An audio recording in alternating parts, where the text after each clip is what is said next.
கர்த்தருடைய பரிசுத்த நாமத்துக்கு மகிமை உண்டாவதாக. இந்த நாளிலும் கர்த்தருடைய வார்த்தை சொல்கிறது. நீதிமொழிகள் 28ஆம் அதிகாரம் 20வது வசனம்.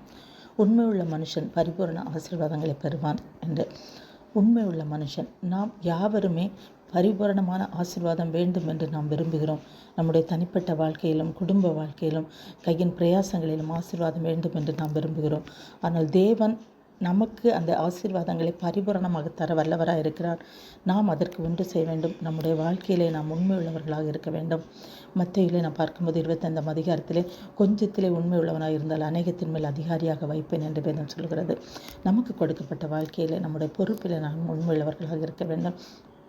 தேவனாகி கர்த்தர் ஒருவரை குறித்து சாட்சி கொடுத்திருக்கிறார். என்னாகமம் 12ஆம் அதிகாரம் 7வது வசனத்திலே, என் தாசனாகிய மோசேயோ அப்படிப்பட்டவன் அல்ல, என் வீட்டில் எங்கும் உண்மையுள்ளவன் என்று.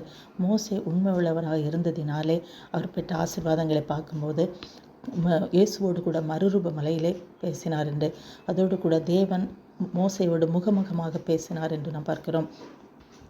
மோசே மரித்தபோது தேவனே மோசை அடக்கம் பண்ணினதாக நாம் வேதத்தில் பார்க்கிறோம்.